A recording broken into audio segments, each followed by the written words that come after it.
एक समय की बात है। एक छोटे से गांव में दो बहनें रहती थीं। रीना बड़ी बहन थी।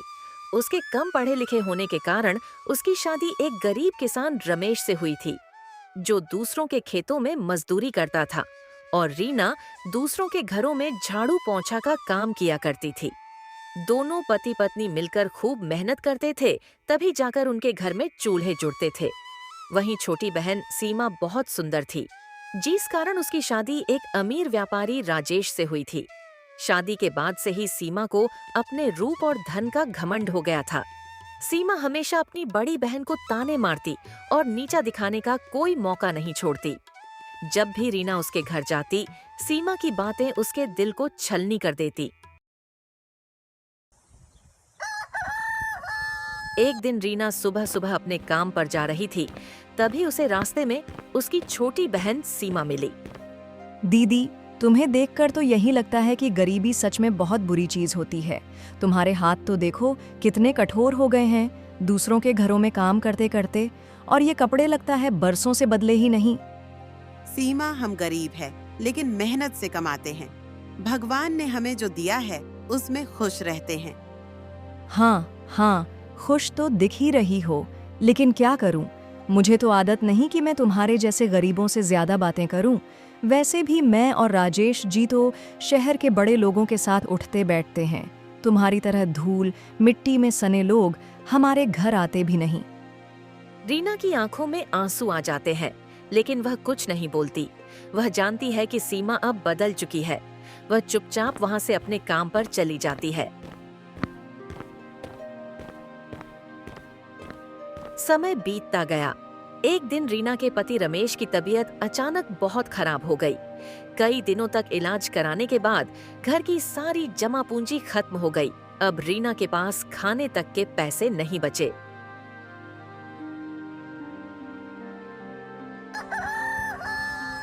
रीना, अब तो लगता है मैं ज्यादा दिन नहीं बचूंगा। हमारे पास तो अब कुछ भी नहीं बचा और बच्चे भी भूखे हैं। नहीं रमेश, ऐसा मत कहो। मैं कुछ ना कुछ इंतजाम कर लूंगी। मैं अपनी छोटी बहन से पैसे मांगने जाऊंगी।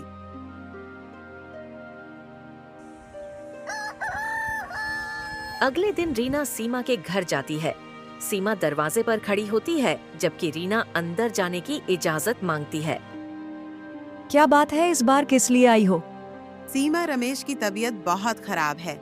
हमारे पास इलाज के पैसे नहीं बचे। बस थोड़े पैसे उधार दे दो, हम बाद में चुका देंगे। ओह दीदी, कितनी बुरी बात है, लेकिन अफसोस अभी तो मेरे पति सारा पैसा लेकर गांव की जमीन खरीदने गए हैं। तुम पहले आती तो शायद कुछ मदद कर पाती।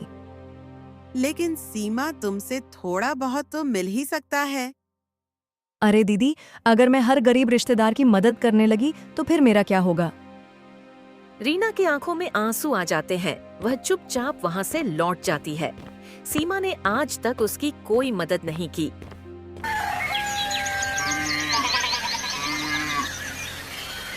एक दिन रीना ने सोचा, सीमा ने तो पैसे देने से मना कर दिया।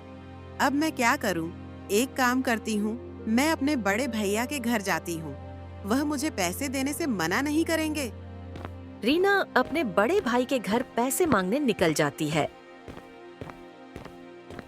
भाभी, भैया घर पर है।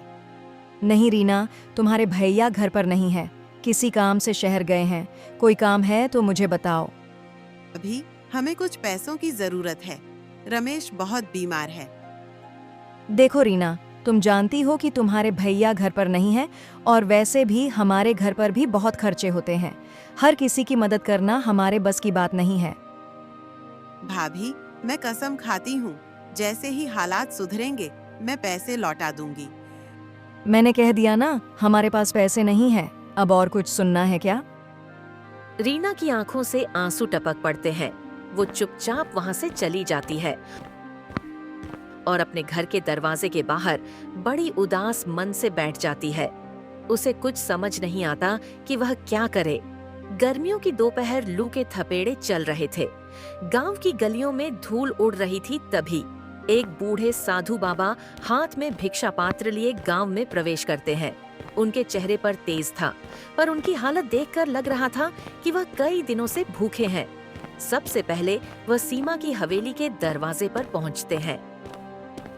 बेटी कुछ भिक्षा दे दो, कई दिनों से भूखा हूँ। चले आते हैं भिखारी कहीं से भी। ये हवेली कोई दानशाला नहीं है, चलो भागो यहाँ से। साधु बाबा कुछ क्षण खड़े रहते हैं, फिर निराश होकर वहां से आगे बढ़ जाते हैं। वह धीरे धीरे चलते हुए रीना की झोपड़ी के सामने पहुंचते हैं। बेटी कुछ खाने को मिलेगा? बाबा कृपया बैठ जाइए, मेरे पास ज्यादा कुछ नहीं है, पर जो भी है आप स्वीकार कीजिए। रीना अंदर से थोड़ा रोटी और गुड़ लाकर बाबा को देती है। बेटी तूने तो मेरा मन प्रसन्न कर दिया, मैं तेरे उपकार का बदला कैसे चुकाऊं? बाबा, मेरे घर में मेरे पति बहुत दिन से बीमार है। मैं सबसे मदद मांगी, पर किसी ने मेरी मदद नहीं की। आप उन्हें बस आशीर्वाद दे दीजिए कि वह बहुत जल्दी ठीक हो जाए, और मुझे कुछ नहीं चाहिए। तो साधु बाबा अपनी झोली में हाथ डालते हैं और एक चमकता हुआ मिट्टी का घड़ा निकालते हैं। बेटी ये घड़ा तेरे लिए है, तुम इसे रख लो। पर बाबा, मैं इस घड़े को क्या करूंगी? पहले से ही मेरे घर में घड़े रखे हुए हैं। बेटी यह ऐसे वैसे खड़े नहीं है, तुम्हारे घर में घुसते ही तुम्हारे हर दुख को दूर कर देंगे, और इस घड़े में से जो भी निकलेगा वह तुम्हारे कर्मों का फल होगा। तो साधु बाबा अपनी झोली में हाथ डालते हैं और एक चमकता हुआ मिट्टी का घड़ा निकालते हैं। वो इतना कहकर वह साधु बाबा वहां से गायब हो जाते हैं, और रीना खुशी खुशी घड़े को लेकर अपने कमरे में आ जाती है। कमरे में आते के साथ रमेश की तबीयत बिल्कुल पहले की तरह ठीक हो जाती है। अरे रीना, अभी मेरी तबीयत बिल्कुल ठीक लग रही है। कुछ देर पहले ही मुझे बिस्तर से उठने का बिल्कुल भी मन नहीं कर रहा था। अब देखो, मैं तुम्हारे सामने खड़ा हो गया हूँ। रमेश, तुम बिल्कुल ठीक हो गए हो। अभी एक साधु बाबा आए थे और कह रहे थे, यह घड़ा तुम्हारे घर में घुसते के साथ तुम्हारे कष्ट दूर हो जाएंगे, और इसमें से जो कुछ भी निकलेगा वह तुम्हारे कर्मों का फल होगा। अरे रीना, वाकई में ये खड़े तो जादुई घड़े हैं। हाँ जी, सच में ये जादू खड़े हैं। अब चलो मिलकर इस घड़े को खोलते हैं, देखते हैं इस घड़े में क्या निकलता है। रीना धीरे धीरे घड़े का लाल कपड़े को हटाती है। अचानक उसमें से सोने के सिक्के झड़ने की तरह गिरने लगते हैं। दोनों दंग रह जाते हैं। भगवान, ये तो किसी वरदान से कम नहीं है जी। वह बाबा भगवान के रूप में आए थे। ये देखिए, हमारे कर्मों का फल देकर गए हैं। अब ये सोने के सिक्के से हम कोई अच्छा काम करेंगे। लेकिन रीना बहुत समझदार थी। उसने तुरंत यह फैसला किया कि वह इस धन का उपयोग लापरवाही से नहीं करेगी, बल्कि एक अच्छा व्यापार शुरू करेगी, ताकि ये हमेशा बना रहे। हाँ रीना, अभी गर्मी का मौसम है, तो इस मौसम में हम छाछ, नींबू पानी, शरबत बेचने का कारोबार करेंगे। इस मौसम में हमारा कारोबार अच्छा चलेगा। रीना ने कुछ सिक्के लिए और सबसे पहले गांव के एक व्यापारी से अच्छी गुणवत्ता का दूध और छाछ खरीदने के लिए गई। सेठ जी, मैं कुछ पैसे लगाकर अच्छी छाछ और दूध बेचना चाहती हूँ। क्या आप मेरी मदद करेंगे? सेठ ने सीमा का मेहनत और ईमानदारी देकर कहा। बिल्कुल बहन, अगर तुम ईमानदारी से काम करोगी तो मैं तुम्हें अच्छी कीमत पर दूध दूंगा। अब रीना ने अपनी छोटी सी दुकान शुरू की। पहले ही दिन उसकी छाछ और लस्सी की बिक्री इतनी ज्यादा हुई कि वह खुद भी हैरान रह गई। अब रीना का व्यापार चल निकला। गांव के लोग उसकी मेहनत और ईमानदारी की सराहना करने लगे। लेकिन जब यह खबर उसकी छोटी बहन सीमा तक पहुंची तो वह जल भून गई। ये मुझसे पैसे की भीख मांगने आई थी। आज अचानक इतना पैसा इसके पास कैसे आ गया, जो यह लस्सी का व्यापार शुरू कर दी और उसका पति रमेश भी ठीक हो गया। मुझे इसका पता लगाना ही होगा। सीमा परेशान होकर अपने कमरे में इधर उधर टहल रही थी। फिर वह तुरंत चुपके से रीना के घर के दरवाजे के बाहर खड़ी हो जाती है और उन लोगों की सारी बात सुनने लगती है। आज हमारा पहला दिन ही बहुत अच्छी कमाई हुई। यह सब उस साधु बाबा की वजह से हो रहा है। अगर वह साधु बाबा मुझे जादुई घड़ा नहीं देते तो आज हम लोग इस मुकाम तक नहीं होते। हाँ रीना, उस साधु बाबा का एहसान मैं जिंदगी भर नहीं भूलूंगा। आज इसी घड़ा की वजह से मुझे नई जिंदगी मिली है, वरना मैं बहुत दिनों से बीमार था, फिर भी ठीक नहीं हो रहा था। वह साधु बाबा भगवान से कम नहीं है। अच्छा, तो इसका मतलब ये लोग के पास एक साधु बाबा ने जादुई घड़ा देकर गए हैं। एक काम करती हूँ, अभी मैं यह ठहरती हूँ, ये लोग के सो जाने के बाद मैं इस घड़े को चुरा कर ले जाऊंगी। फिर सीमा ने रमेश और रीना के सो जाने का इंतजार करती है। वे लोग जैसे ही सो जाते हैं, वह तुरंत घर के अंदर जाती है और घड़े को जैसे ही हाथ लगाती है, वे घड़ा उड़कर दीवार में चिपक जाता है और उसमें से एक गंभीर आवाज आती है। ए मूर्ख, लालची, घमंडी औरत, धन का घमंड करने वाला सदा दुखी रहता है। सच्ची अमीरी ईमानदारी और मेहनत में होती है। अगर तूने अपनी बुरी सोच नहीं बदली तो यह घमंड तुझे बर्बाद कर देगा। ये सुनते ही सीमा के हाथ पैर कांपने लगे और वह तुरंत ही घड़े को छोड़कर वहां से भाग गई और ये बात उसने किसी को नहीं बताई।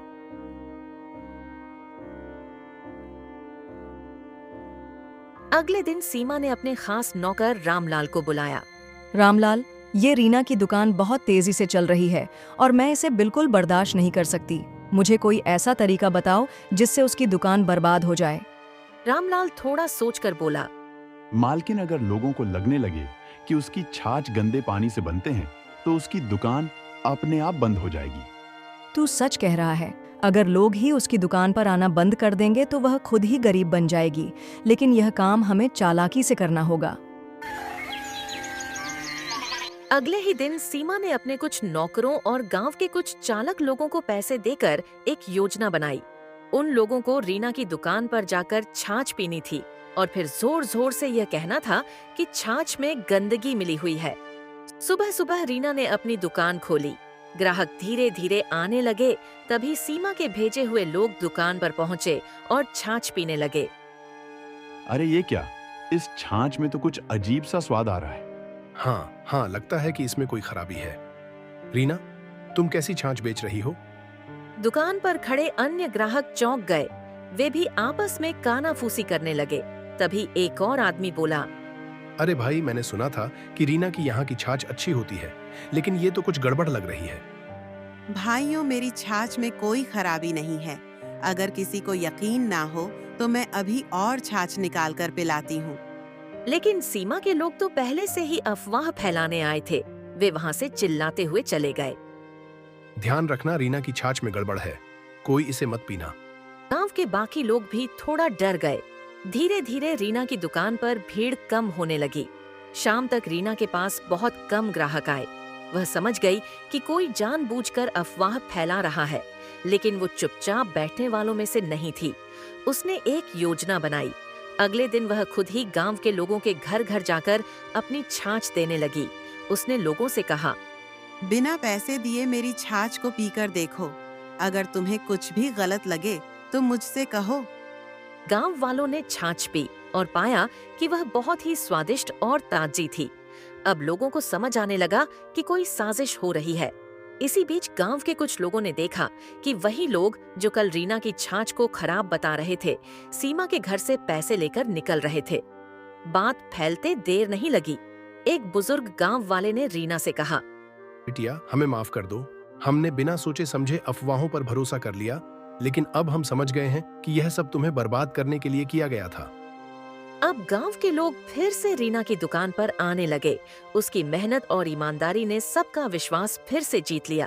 जब सीमा को पता चला तो वह और भी गुस्से से भर गई। रीना की मेहनत और ईमानदारी ने गांव वालों का विश्वास फिर से जीत लिया था। उसकी दुकान पहले की तरह ही चलने लगी थी, लेकिन ये सब देखकर सीमा का खून खोल रहा था। इस बार रीना का नाम और काम दोनों खत्म हो जाएगा। इस बार हमें ऐसी चाल चलनी होगी कि रीना कभी दोबारा व्यापार ना कर पाए। उसने अपने नौकर रामलाल को बुलाया और उसके कान में कुछ फुसफुसाया। लेकिन मालकिन, ये तो बहुत खतरनाक होगा। बस वही तो चाहिए। इस बार रीना का नाम और काम दोनों खत्म हो जाएगा। इस बार हमें ऐसी चाल चलनी होगी कि रीना कभी दोबारा व्यापार ना कर पाए। मालकिन, पिछले बार भी पकड़े पकड़े बचे थे। अगर इस बार भी कोई हमें देख ले तो? चुप, इस बार हमें कोई नहीं पकड़ेगा। सुनो, तुम दोनों आज रात रीना की दुकान में आग लगा दोगे। जब दुकान जलकर राख हो जाएगी तो उसका सारा धंधा खत्म हो जाएगा। लेकिन मालकिन, अगर हमें कोई देख ले तो? अरे मूर्ख, हम इसे ऐसे अंजाम देंगे कि किसी को शक भी न हो। तुम दोनों चेहरों को कपड़े से ढककर जाना और आग लगाने के बाद तुरंत भगाना। कोई सबूत मत छोड़ना। आधी रात का समय था। पूरा गांव सो रहा था। रामलाल और गोपी अपने चेहरों पर काले कपड़े बांधकर चुपके से रीना की दुकान के पास पहुंचे। गोभी ने दुकान के चारों ओर मिट्टी के तेल छिड़का और फिर रामलाल ने माचिस जलाई। जैसे ही आग लगी, दुकान धू धू कर जलने लगी। आग की लपटें तेज हो गई। आग की रोशनी देखकर कुछ गांव वाले जाग गए और शोर मचाने लगे। अरे, रीना की दुकान जल रही है, जल्दी आओ, गांव वाले दौड़कर आए। गांव वाले दौड़कर आए, लेकिन तब तक बहुत देर हो चुकी थी। रामलाल और गोपी अंधेरे का फायदा उठाकर भाग निकले। सुबह जब रीना दुकान आई तो उसे राख का ढेर देखकर गहरा आघात पहुंचा है। भगवान, मेरी मेहनत की कमाई सब जलकर खत्म हो गया। उधर गांव का मुखिया भी वहां पहुंच गया। ये बहुत बड़ा अपराध है। हमें तुरंत पता लगाना होगा कि यह किसकी करतूत है। रीना ने रोना बंद किया और अपने दिमाग से सोचना शुरू किया। उसे यकीन था कि यह कोई दुर्घटना नहीं थी, बल्कि किसी ने जानबूझकर किया है। उसने सबूत ढूंढने की कोशिश की, इधर उधर झांका, पर उसे कुछ नहीं मिला। दास होकर घर जाने लगी। तभी उसने देखा कि झाड़ियां में एक गमछा और तेल का डब्बा पड़ा है। रीना ने उसे उठाकर मुखिया जी के पास ले गई। गांव में हाहाकार मच गया कि सबूत पकड़ा गया है, किसी की गमछा मिला है। अरे, सबूत मुखिया जी के हाथ मिल गया है। अब वो जल्दी ही पकड़ा जाएगा कि रीना के दुकान में आग किसने लगाया। अरे, ऐसा ही तौलिया तो मैंने सीमा के घर पर देखा था। मुखिया ने सभी नौजवानों को गांव के चौपाल पर बुलाया और कहा, क्या कोई पहचान सकता है कि यह तौलिया किसका है? गांव वाले तौलिए को ध्यान से देखने लगे। हाँ, मुझे तो लगता है कि वो तौलिया सीमा के नौकर का है। मैं कल उसे ऐसा ही तौलिया लेते हुए देखा था। गांव वाले एक दूसरे की ओर देखने लगे। सीमा अब तक शांत खड़ी थी, अचानक घबराने लगी। नहीं, यह मेरा तौलिया नहीं है। अरे, मुखिया ने अब मिट्टी का तेल का डब्बा उठाया। उस पर हल्के अक्षरों में सीमा स्टोर्स लिखा था।